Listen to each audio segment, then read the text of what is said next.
ओम शांति। आज 11 तारीख की मुरली है। प्रातः मुरली ओम शांति बाप दादा मधुबन से। मीठे प्यारे प्राणेश्वर प्रिय पिता कह रहे हैं, मीठे बच्चे, तुम अभी वंडरफुल रूहानी यात्री हो। तुम्हें इस यात्रा से 21 जन्मों के लिए निरोगी बनना है। प्रश्न है, सतयुग में कौन सी चीज़ काम नहीं आती है जो भक्ति मार्ग में बाप के काम में आती है? उत्तर है, दिव्य दृष्टि की चाबी। सतयुग में इस चाबी की दरकार नहीं रहती है। जब भक्ति मार्ग शुरू होता है तो भक्तों को खुश करने के लिए बाबा को साक्षात्कार कराना पड़ता है। उस समय यह चाबी बाप के काम आती है। इसलिए बाप को दिव्य दृष्टि का दाता कहा जाता है। तो बाप तुम बच्चों को विश्व की बादशाही देते हैं, दिव्य दृष्टि की चाबी नहीं देते। गीत है मरना तेरी गली में। ओम शांति ओम शांति। मीठे मीठे रूहानी बच्चों ने गीत सुना। रूहानी बच्चों को अंग्रेजी में कहा जाता है स्पिरिचुअल चिल्ड्रन। तो स्पिरिचुअल फादर और स्पिरिचुअल चिल्ड्रन। तो अब यह तो रूहानी बच्चे जानते हैं कि हम आत्माओं को, वहाँ शरीर तो है नहीं, इसलिए वहाँ कोई रूह रिहान हो नहीं सकती है। रूह से रूह रिहान अर्थात वार्तालाप तब हो जब दोनों का को शरीर हो। तो बाबा ने कहा जब दोनों का शरीर होगा तभी तो रूह के साथ रूह रिहान करेगी, बातचीत करेगी। तो आत्माओं को तो यह अपना अपना शरीर है। बाकी जो नॉलेजफुल रूहानी बाप हैं उनको तो देखो अपना शरीर है नहीं, वह तो है ही निराकार। निराकार माना जिसका आकार भी नहीं है। तो बच्चे समझते हैं कि शांति धाम में महात्माएँ अशरीरी रहती हैं, जैसे बाप भी अशरीरी व विचित्र है, ऐसे ही तुम आत्माएँ भी बिना शरीर के वहाँ रहती हो।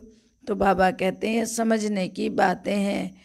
बाबा कहते भी हैं ना कि नंगे आए थे और नंगे जाना है, यानी कि यह शरीर रूपी वस्त्र वहाँ नहीं होगा, तो चमड़ी को भी छोड़कर वापस जाना है, बाबा ने कहा है। तो आत्मा जब शांति धाम में रहती है ना तो अशरीरी रहती है, शरीर भी नहीं होता, चमड़ी भी नीचे धरती पर ही छोड़कर जाती है, शांति में रहती है, पूरी तौर से परम शांति में रहती है आत्मा।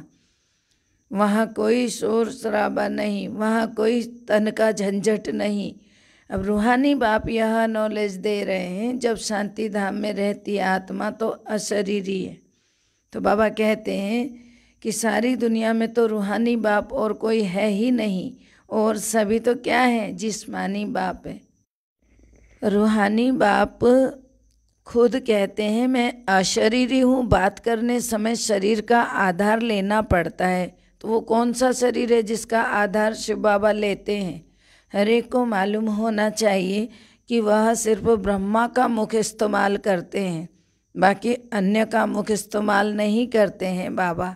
और उस शरीर के द्वारा ही पाठ बजाकर उस बूढ़े तन का आधार लेकर शिव बाबा सारे कार्य करते हैं। तो मीठे प्यारे बाबा कहते हैं भल शास्त्रों में अक्षर कहते हैं कि मैं अशरीरी हूँ। बात करने समय शरीर का तो फिर आधार लेना पड़ता है, फिर प्रकृति का आधार जरूर लेना पड़ता है। तो बाबा ने कहा परंतु समझाते हैं कि प्रकृति का तो शरीर बना हुआ है, मैं फिर साधारण शरीर का आधार लेता हूँ। तो बाबा समझाते हैं रूहानी बाप को रूहानी सर्जन कहा जाता है, क्योंकि याद व योग सिखलाते हैं ना, जिससे हमारी आत्मा एवर निरोगी बन जाती है। फिर 21 जन्म कभी रोगी नहीं बनते। फिर जब माया का राज्य होता है तो हम रोगी बन जाते हैं। तो बाबा कहते हैं कि बाप आकर हमको 21 जन्मों के लिए निरोगी बनाते। बाप को यात्रा सिखलाने वाला पंडा भी कहा जाता है। हम वंडरफुल रूहानी यात्री हैं। इस रूहानी यात्रा को और कोई मनुष्य मात्र दुनिया में नहीं जानते हैं, भारत खास और दुनिया आम। हमेशा ऐसे कहा जाता है खास हमको रूहानी यात्रा सिखलाई जाती है। फिर सिखलाता कौन है? तो वही स्पिरिचुअल फादर। जिस्मानी यात्राएं तो मनुष्य जन्म जन्मांतर करते आए, कोई कोई तो 1 जन्म 2 4 यात्राएं भी करते हैं, वह कहेंगे जीव आत्माओं की यात्रा। और यह है आत्माओं की यात्रा। यह बड़ी समझने की बातें हैं। चलते फिरते बुद्धि में बाबा को याद रखना है तो अंतमति सो गति हो जाएगी। बाप की याद से हम बाबा के पास चले जाएंगे। अब तुम रूहानी बच्चों को रूहानी बाप यह यात्रा सिखलाते हैं। गीता में मनमना भव अक्षर है, परंतु उसका अर्थ तो देखो कोई भी नहीं समझते। बाबा कहते हैं मुझे याद करो तो तुम्हारे पाप भस्म हो जाएंगे। फिर क्या होगा तुम बच्चे जानते हो ना, हम याद से सतो प्रधान बन जाते हैं। फिर इस समय सब तमो प्रधान है, सारा झाड़ जड़ जड़ीभूत हो गया है। अब आत्मा सतो प्रधान बने कैसे? तो बाबा कहते हैं वापस घर में भी तो तभी जाए जब सतो प्रधान बने, लेकिन बने ही नहीं तो वापस भी घर कैसे जाएंगे? वहाँ तो देखो पवित्र आत्माएं ही रहती हैं। कहाँ? परम धाम में। फिर यहाँ शरीर धारण करते रजोतमों में आती है। हर चीज़ की स्टेजेज होती है। गाते भी है ना, दुनिया बदल रही है। इनको कहते हैं पुरानी दुनिया, आयरन एजेड। नई दुनिया को कहा जाता है गोल्डन एजेड, सतयुग। अब बच्चों की बुद्धि में यह होना चाहिए जब सतयुग था तो आदि सनातन देवी देवता धर्म था, अभी तो वह धर्म ही नहीं है। डिटीज़्म, इस्लामिज्म, बुद्धिज़्म, क्रिश्चियनिज्म, यह सब मुख्य युगों पर भी समझाया जाता है। यह सब बातें मुख्य हैं जो कि आपको समझाया जाता है और युगों पर भी समझाया जाता है कि मुख्य 4 युग है। बाकी यह ब्राह्मणों का संगम युग है, गुप्त। तो बाबा कह रहे हैं कि परमपिता परमात्मा ही आकर ब्राह्मण, देवता, क्षत्रिय धर्म की स्थापना करते हैं। यह सब बातें बच्चों को याद रखनी है और अपना बुद्धि योग बाप के साथ रखना है। मूल बात ही है विक्रमाजीत बनने की। बरोबर हम सतो प्रधान थे, पवित्र थे, असल में 24 कैरेट सोना थे। फिर सतों में आए 22 कैरेट बने, फिर रजों में आए 18 कैरेट बने, तमों में आए 9 कैरेट बने। तो सोने की डिग्री कम होती है ना। यह आत्मा की ही बात है। जैसे भ्रमरी छीछी कीड़ों को ले आती है और उनको बैठ आप समान बनाती है। तुम भी भू भू कर मनुष्य से देवता बनाते हो।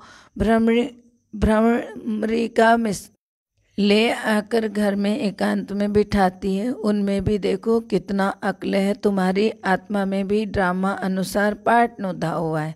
तुम जानते हो कल्प पहले भी रूहानी बाप से हमने रूहानी ज्ञान सुना था। कल्प कल्प सुनते रहेंगे, नथिंग न्यू। यह भी बाप ही समझा रहे। झाड़ को जानने वाला तो बीज है ना। बाप आते हैं तुमको त्रिकालदर्शी बनाने, तीनों कालों की नॉलेज देते हैं ना।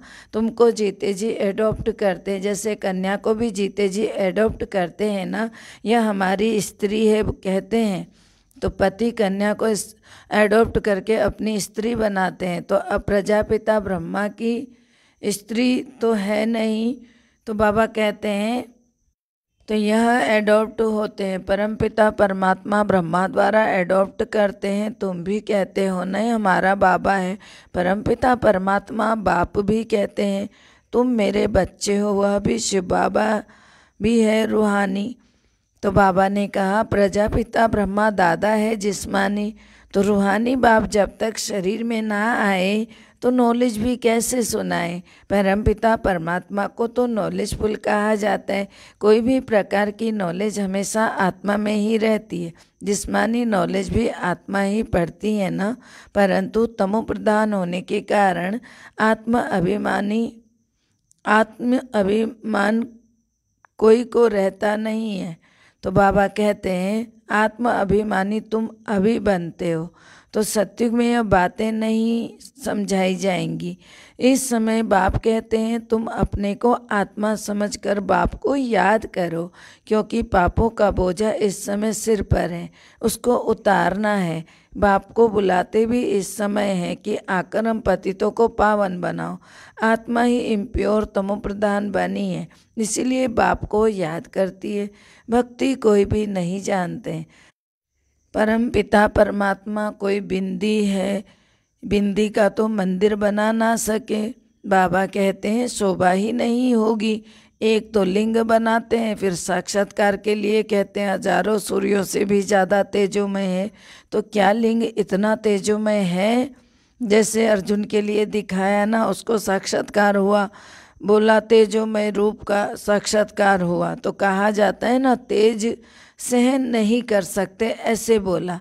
तो इतना तेज है जो जला ही देगा, सहन ही नहीं कर पाएंगे। परमात्मा तो देखो कितना शीतल है, एकदम शांति ठंडक देने वाला। तो यह अक्षर सुना हुआ है ना आपने भी। तो यहाँ भी शुरू में बहुतों को साक्षात्कार हुआ था, कहते थे बंद करो, हम सहन नहीं कर सकते। बाबा के यहाँ जो बच्चे आते थे शुरू में, तो उनको भी कई बार ये बहुत तेजोमय सूर्य की तरह उनको साक्षात्कार हुआ और सहन नहीं कर पाते थे, आंखें लाल हो जाती थी। वह समझते हैं कि हमने परमात्मा का साक्षात्कार किया। किसने कराया? कृष्ण ने तो नहीं कराया होगा ना, शिव बाबा ने ही तो साक्षात्कार कराया। उनको दिव्य दृष्टि दाता कहा जाता है। बाबा कहते हैं चाबी मैं तुम बच्चों को नहीं दे सकता हूँ, यह चीज़ मुझे ही भक्ति मार्ग में काम आती है, सत्युग में इसकी दरकार नहीं रहती है। इसलिए तुम बच्चों को चाबी नहीं दी जाती, क्योंकि तुम्हें आगे ज़रूरत नहीं है, तुम पुजारी से पूज्य बन जाते हो। बाबा कहते हैं कि मैं तुमको विश्व का राज्य भाग्य देकर अपने परम धाम में जाकर बैठ जाता हूँ। मैं पूज्य पुजारी कुछ नहीं बनता हूँ, क्योंकि शरीर ही नहीं है तो कैसे बनेंगे बाबा पूज्य पुजारी? दिखते नहीं है ना, गर्भ से जन्म नहीं लेते प्यारे शिव बाबा, तो उनका कोई ऐसा रोल ही नहीं है कभी अच्छा कभी बुरा बनने का। पूज्य माना बहुत अच्छा, पुजारी माना बुरा। तो इस तरह का रोल शिव बाबा का नहीं है, उनका अच्छा ही अच्छा कार्य करने का रोल है। वो सत्यम शिवम सुंदरम है। उनको अपने कार्य के लिए बिना शरीर के रहना पड़ता है। अगर उनका भी शरीर होता तो वो भी शायद हमारी तरह गिर जाते और संसार को बचाने वाला कोई होता नहीं। इसीलिए प्यारे पिता अपने इस अद्भुत जीवन का उल्लेख करते हैं कि देखो मैं कैसा हूँ, मैं ज्योति बिंदु हूँ और तुम मेरे बिंदु बच्चे हो, तुमको ही मैंने शरीर दिया है, इसको हमेशा याद रखें। तो बाबा कहते हैं तुम बच्चे अभी सेंसिबल बने हो ना, चलन से भी समझा जाता है कि ये कितना मीठा है, इनको धारणा बहुत अच्छी होती है। कितने टॉपिक्स बनाते हैं बाबा, जो टॉपिक्स सुनाते हैं वह नोट रखने चाहिए। आज यात्रा पर समझाएंगे। यात्रा 2 प्रकार की होती है ना, यह है नंबर 1 टॉपिक। मनुष्य सब जिस्मानी यात्रा कराते हैं। बाबा कहते हैं जिनको टॉपिक अच्छे से समझानी आती है बना के भी समझाना चाहिए, और जिनको आता है तो बाबा भी समझते हैं कितने अच्छे टॉपिक समझाने वाले हैं। तो भक्ति मार्ग में, तो ज्ञान मार्ग में और भक्ति मार्ग में यात्रा का अलग अलग मतलब है। हम लोग ज्ञान मार्ग में हम सब आत्माएं जिस्मानी यात्रा नहीं करते, हम रूहानी यात्रा करते हैं। लेकिन भक्ति मार्ग में जिस्मानी यात्रा करते हैं। बाबा समझाते तमो प्रधान से सतो प्रधान, तुम इस यात्रा से बनेंगे। फिर बाबा ने आगे कहा कि आत्मा पवित्र बनने के बगैर घर जा नहीं सकती है। अब सब आत्माएं तो यहाँ ही आती रहती हैं, जाते तो कोई भी नहीं है ऊपर। गवर्नमेंट को भी तुम समझा सकते हो। सतयुग में जब देवी देवताओं का राज्य था तो एक बच्चा एक बच्ची होते थे, सो भी योग बल से होते थे। अब ख्याल करो सतयुग में कितने थोड़े मनुष्य होंगे, और संपूर्ण निर्विकारी लक्ष्मी नारायण की गद्दी चली है, तो जरूर बच्चा भी होगा ना। फिर बाबा ने कहा कि अब हम जब योग बल से विश्व के मालिक बनते हैं तो क्या योग बल से बच्चा नहीं पैदा कर सकते? कर सकते हैं ना। जब विश्व को परिवर्तन कर सकते हैं तो क्या बच्चा नहीं पैदा कर सकते? तो बाबा ने कहा यह ड्रामा में नूंद है। पवित्र होने के कारण साक्षात्कार होता है कि ये बच्चा होने वाला है। तो बाबा कहते हैं ना कि वह खुशी रहती, विकार की कोई बातें ही नहीं है, वो विकार में नहीं जाते, ऑटोमेटिक हैं। तो तुमसे पूछते हैं बच्चे कैसे पैदा होंगे? बोलो पपीते का झाड़ मेल फीमेल एक दो के बाजू में होने से फल पैदा होता है। अगर दोनों एक दो के बाजू में नहीं होंगे तो फल नहीं होगा। तो वंडर है, एक दूसरे के बगल में होने से, आसपास बैठे होने से ही वो बच्चा आ जाता है पपीते का। इसी तरह मनुष्य का भी सतयुग में बच्चा आता है, तो वहाँ क्यों नहीं योग बल से बच्चा होगा? मोर डेल का भी मिसाल है, उनको कहा जाता है नेशनल बर्ड। जो मोर है, जब बहुत बादल, घनघोर बादल होता है बरसात होने से पहले, तो मोर मोरनी नाचते हैं। जब मोर के जो आंसू निकलते हैं वो मोरनी अर्थात डेल पी जाती है, उसी से उसकी प्रेगनेंसी होती है, ऐसा बाबा ने बताया।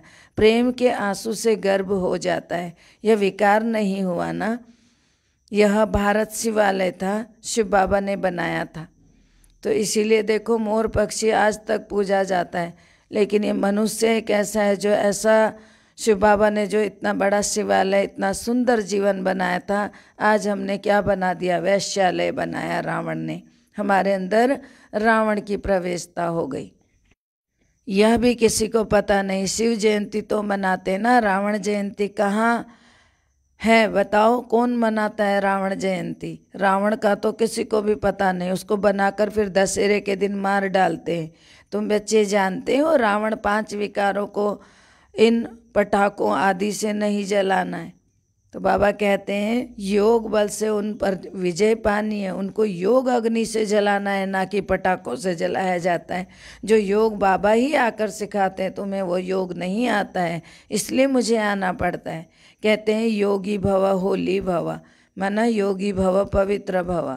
तो गीता में फिर अक्षर है मन मना भव, मुझे याद करो। यह यात्रा, इस यात्रा से ही तुम शांति धाम में चले जाएंगे, फिर अमरलोक में आ जाएंगे। मनुष्य यात्रा पर जाते हैं तो पवित्र रहते हैं, काशी में जाने वाले पवित्र रहते हैं, परंतु काशी में रहने वाले कोई पवित्र नहीं रहते। यहाँ रावण राज्य में ही पतितों का व्यवहार पतितों से है, वहाँ है ही पावन व्यवहार पावन से। तो फिर देखो, फिर भी नीचे तो उतरना ही है। बाबा ने समझाया है कि आधा कल्प है दिन, आधा कल्प है रात। यह भी ब्राह्मणों की बात है कि महाभारत की लड़ाई देखो दिखाते हैं ना, लड़ाई तो नहीं की लेकिन दिखाते हैं, ऐसी लड़ाई नहीं हुई थी कोई, परंतु दिखाई गई है शास्त्रों में लड़ाई। तो बाबा ने कहा फिर उनके रिजल्ट तो कुछ भी नहीं दिखाया। कहते हैं ना 5 पांडव थे, तो तुम कितने पांडव हो? बाबा कहते हैं 5 पांडव थे, कहते हैं ना उस शास्त्र के अनुसार। तो तुम कितने पांडव? तुम हो रूहानी पंडे, जानते हो अब सबको वापस जाना है। 5 पांडव का मतलब क्या बनता है कि 5% पूरी दुनिया के, पूरे विश्व के मनुष्य में से केवल 5% मनुष्य ही सतयुगी बनते हैं। तो बाबा कहते हैं तुम जानते हो अब सबको वापस जाना है। बाबा आते ही हैं सबको ले जाने के लिए, वह तो सुप्रीम पंडा है अथवा गाइड है, लिबरेटर, माया से मुक्त कर साथ ले जाते हैं। साथ में ले जाने वाला गाइड भी तो चाहिए ना। तो कौन गाइड बनकर आया है? शिव बाबा हैं। तो यह बातें बुद्धि में अच्छी रीति याद रखनी चाहिए। तो बाबा कहते हैं वह शास्त्र तो छपे हुए होते हैं, कोई भी जाकर पढ़ सकते हैं, यह ज्ञान तो बाप ही देंगे। फिर शास्त्र पढ़ने की बात ही नहीं, वो कोई किताब हाथ में उठाकर ज्ञान नहीं दे रहे, वो सीधा सीधा उनके मुखार बिंदु से ब्रह्मा का शरीर आधार लेकर सीधा सीधा ज्ञान सुना रहे हैं। सबके बीच में बैठकर उनके मुख से निकलता जा रहा है। तो ये किसका ज्ञान है? शिव बाबा का ज्ञान है। बाबा से सुनकर फिर हमको धारणा करनी है। तो नंबर 1 है याद की यात्रा, उसमें ही पवित्र बनेंगे, उनसे ही पवित्र बनेंगे। हिस्ट्री ज्योग्राफी तो कोई समझा भी ना सके, यात्रा में बहुत कच्चे हैं। मैंने कहा याद में ही बहुत विघ्न पड़ते हैं, नॉलेज में तो फिर भी नॉलेज तो सहज है। बाप समझाते हैं यह ड्रामा का चक्र है, उनके 4 भाग हैं इक्वल। लाखों वर्ष की आयु तो मनुष्य कितने बढ़ जाते अगर लाखों वर्ष की आयु होती तो। गवर्नमेंट भी कितना कहेगी कि बर्थ ना हो, जन्म ना हो किसी का, यह तो बाप का काम है उसको कंट्रोल करना। वह तो सब जिस्मानी युक्तियाँ निकालते रहते। बाबा की है या रूहानी युक्ति। बाबा कहते मैं आता ही हूँ अनेक धर्मों का विनाश कर एक धर्म की स्थापना करने। एक मत सतयुग में होगा, यहाँ थोड़े ही हो सकता है। अपने को भाई भाई कोई समझते नहीं, बाप बच्चों को बहुत युक्तियाँ समझाते हैं। अपने पास टॉपिक्स की लिस्ट रखनी चाहिए। एक एक टॉपिक्स बहुत फर्स्ट क्लास है। बाबा कहते हैं तुम बच्चों को जास्ती टांटा नहीं करनी है, सिर्फ कहना है शिव बाबा कहते हैं। तो सब आत्माओं का बाप मैं परम आत्मा हूँ, मुझे ही भगवान कहा जाता है। कोई मनुष्य को भगवान नहीं कह सकते। रूहानी यात्रा और जिस्मानी यात्रा की जो टॉपिक है बहुत अच्छी है। जिस्मानी यात्रा मृत्युलोक में होती है, यह है मृत्युलोक, तो वह है अमर लोक। तुम बच्चे कल्प कल्प बाप के साथ मददगार बनते हो, इसीलिए तुम हो रूहानी स्वीट चिल्ड्रन। अच्छा मीठे मीठे से खिलते बच्चों प्रति माता पिता बाप दादा का याद प्यार और गुड मॉर्निंग।